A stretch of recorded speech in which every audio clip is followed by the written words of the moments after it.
ان شاء الله زي ما عودتكم اللي احنا بنعمله من ارض الواقع بنقول عليه. ان شاء الله معانا النهارده تحصين، يعني بعبع العجول في الحر اللي احنا فيه. حضرتك لازم تدور عليه ولازم تحصنه. التحصين ده ما ينفعش حضرتك ما تحصنوش. في الاول خليني اعرفكم بنفسي. معاكم اخوكم اسلام عبد الرؤوف، ودي قناتكم قناه المزرعه. ولو انت بتستفاد مننا اي معلومه او اي حاجه ما تنسيش تشترك في القناه. صلى على النبي ويلا بينا نبدا.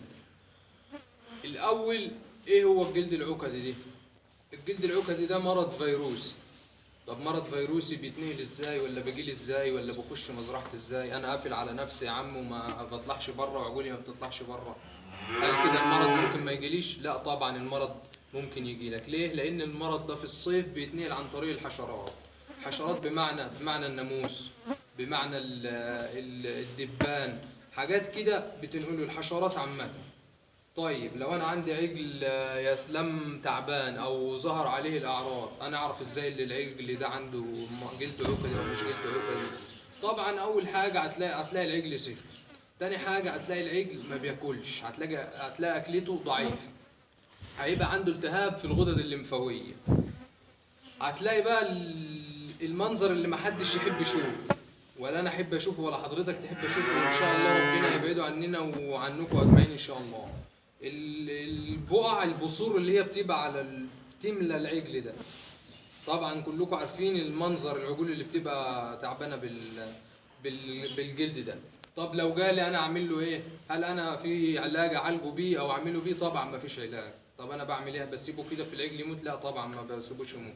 طبعا العجل بياخد خفض حراره، العجل بياخد بتدعكه بخل، ليه حاجات كده. بس مفيش علاج معين بعالج لك المرض، انت بتدي علاج للاعراض اللي ظاهره بس مش اكتر.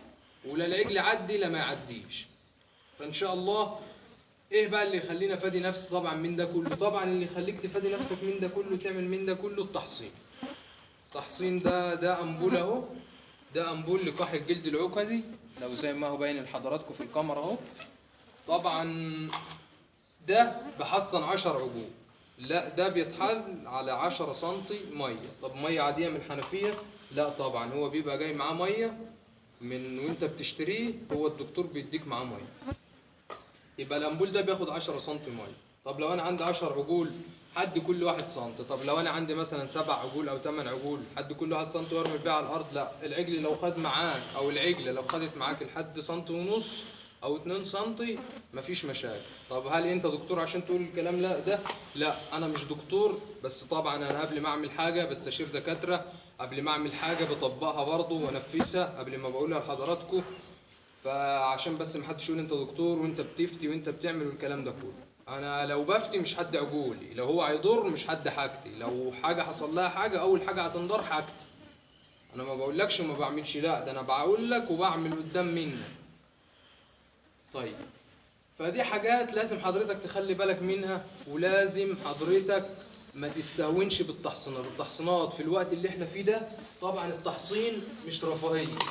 التحصين ده من اهم الحاجات اللي حضرتك تهتم بيها، سواء الجلد العكدي، سواء الحمى الكلاعية، سواء طفيليات الدم.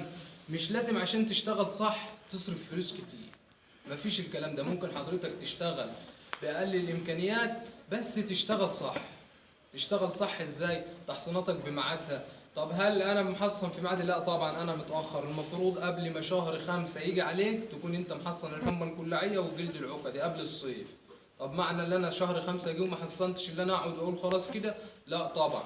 يعني احنا النهارده في شهر 7 اهو، وانا متاخر شويه، بس ايه ان تاتي متاخرا خيرا من ان لا تاتي ابدا. خليك دايما عندك ايه، عندك المقوله دي والحكمه دي. طب هل ممكن انا ادي عجل من دول او عجله من دول ويظهر عليها المرض بعد ما اديله؟ طبعا ممكن يظهر عليه المرض. ليه؟ لو هو اصلا مصاب بالعدوى او لو هو عنده العدوى، فطبعا ده مش اول ما اديهوله هيشتغل. ده عبال ما بيكون الاجسام المناعيه والاجسام المضاده بياخد فتره عبال ما يشتغل، فممكن المرض يجيله. طب ممكن برضو حاجه مهمه طبعا يا جماعه، السن ده بجنيه. السن الواحد، السن البيطري ده بجنيه. ما تسترخصش وانت بتدي، ما تجيبش سن واحد او الدكتور يخش عندك يجيب لك سن واحد ويدي بيه 10 20 عجل. ما ينفعش الكلام ده. طبعا السن بيبرد، اول حاجه بتعذب الحيوان، تاني حاجه لو العجل ده مصاب بطفيليات دم او عنده مشكله، انت كده بتنقل المرض، انت ما بتعالجش، انت بدل ما بتصلح انت بتبوظ، بدل ما بتنقل. فالسن ده بجنيه حضرتك تغيره. مش هقول لك يا عم ادي كل عجل بسن عشان مش هتعمل كده، بس على الاقل خلاص ادي كل عجلين بسن، مش تدي بسن واحد العجول كلها. فديت حاجات كلها حاجات حبيت اللي انا اعرفها لحضراتكم، ويا رب تكون استفدت مننا اي معلومة. ولو انت عندك اي استفسار انا تحت امرك في التعليقات. وفي الاخر ما تنساش تصلي على النبي وما تنساش تشترك بالقناة.